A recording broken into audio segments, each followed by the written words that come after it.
My name is Sundarajan, basically from Hindu religion. But I'm not differentiating Muslims and Hindu or any other Christian. But one small doubt. God doesn't have shape.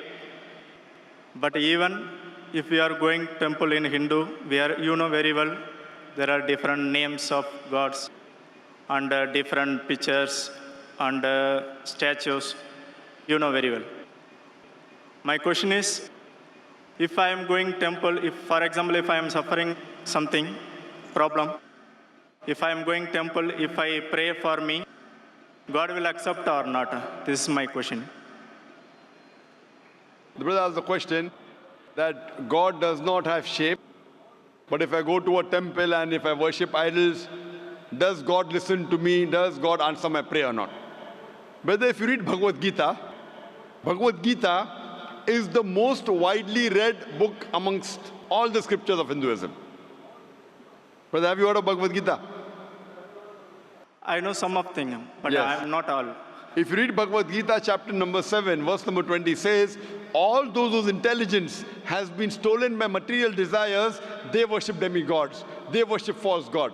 That means, if you're a materialistic person, you worship false god. You worship demigod.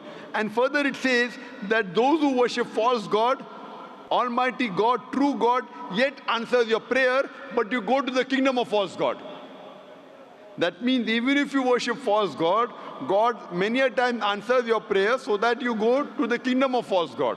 Same thing is mentioned in the Quran in Surah Baqarah chapter number 2, verse number 15, that Allah gives them rope so that they may go to and fro.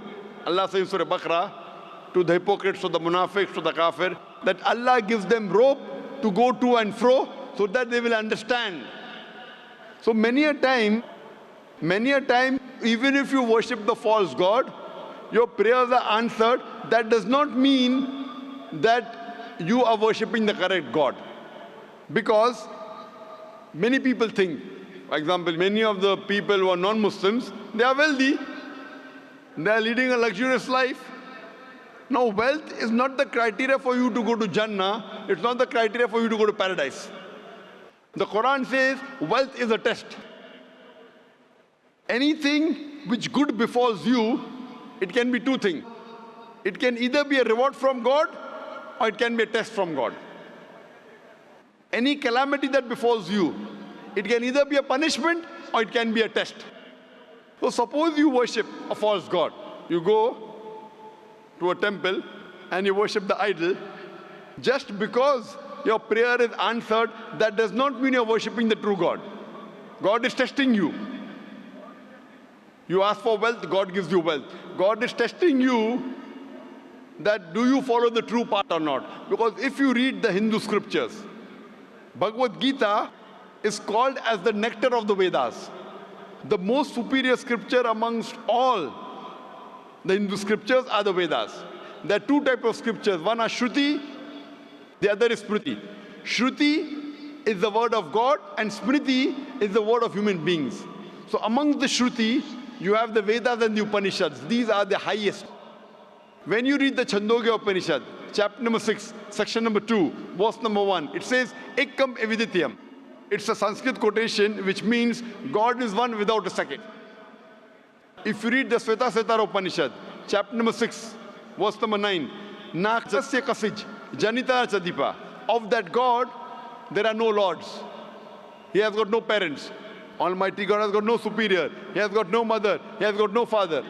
It's mentioned in Svetasvatara Upanishad, chapter number 4, verse number 19, Na Tasya Pratima Asti. Of that God, there is no Pratima. Pratima is the Sanskrit word which means an image, a photograph, a painting, a picture, an idol. It means a portrait. It means a statue. So Svetasvatara Upanishad, chapter number 4, verse number 19 says, Na tasya pratima asti. Of that God, there is no image, there is no photograph, there is no painting, there is no portrait, there is no idol, there is no statue, there is no sculpture. The same message repeated even in Yajurved, chapter number 32, verse number 3. Na tasya pratima asti. Of that God, there is no image, there is no picture, there is no painting, there is no portrait, there is no idol, there is no sculpture, there is no statue. So if you go back to the scriptures, you realize that according to the Hindu scripture, Almighty God has got no image, He has got no statue. So if you worship an image, you're going against the Vedas, you're going against Upanishad. So just because you are going and praying, sometimes, as the Bhagavad Gita says, God may answer your prayer to test you, that do you follow His commandment or not. That does not mean that who you're worshipping is correct. So that's the reason you should follow your scripture, and your Hindu scripture says that Almighty God has got no idol, has got no image, has got no photograph, has got no sculpture. So making an idol of God, an image of God, a photograph of God, a statue of God is prohibited in Hinduism. Does that answer your question, brother? Okay, thank you. So do you believe that God has got an idol? Yes. Do you believe God has got an idol? You mean what clearly? Do you believe in idol worship? Yes. So aren't you going against the scripture? Aren't you going against the Vedas? My point of view, faith only. So brother, you said that you are a Hindu, correct? Yes. So do you believe in the Vedas or not? Yes.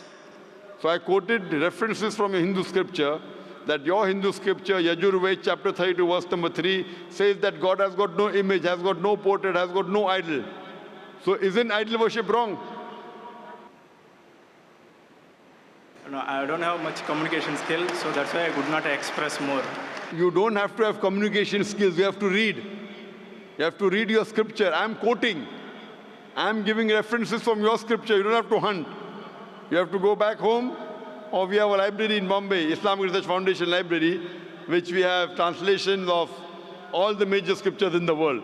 Or you go on the internet and type. Go Yajurved, chapter 32, verse number 3, and read the translation. It says, Almighty God has got no image, has got no photograph, has got no painting. So do you believe in the Vedas or not? Yes, I am believing. So if your Veda says God has got no idols, will you yet go to a temple? But from my childhood onwards, I am going there. Suppose your father believes from childhood 2 plus 2 is equal to 5. So would you believe today? If they teach it from the first standard onwards, then I would also same thing. So if someone teaches in the village 2 plus 2 is equal to 5 from first standard and he comes to you, so will you say 2 plus 2 is equal to 5? That is the first case of my knowledge, then that is the way I will accept it. So suppose your son goes to a school and they teach 2 plus 2 is equal to 5. So will you say, son, no problem, continue? Will you say that? No. No, correct. See. What you will tell your son, my son, that teacher taught you wrong. See, already I studied 2 plus 2 is 4. So I cannot put my son 2 plus 3, 2 is 5. No, but if he goes to a school, before admission, do you interview the maths teacher? No. No. So suppose the maths teacher teaches him wrong. So won't you correct your son? Yeah, I will correct it. Correct. So that's the reason I'm correcting you. I love you, brother. Thanks. Because I love you, I want to correct you that what you're saying is against your scripture. Forget what the Quran says, forget what the Bible says. If you read your Hindu scriptures says that God has got no image, has got no picture, has got no painting, has got no idol. So if you're doing idol worship, you're going against your scripture. So what I request you, brother, today when you go back home, go on the internet, type Yajurved chapter 32, verse number 3, Svetasvatara Upanishad chapter 4, verse number 19, and try and read the translation. And tomorrow, inshallah, come again, we're having a question and answer session. Tomorrow at 9 o'clock, same time. And inshallah, we'll give you the first opportunity.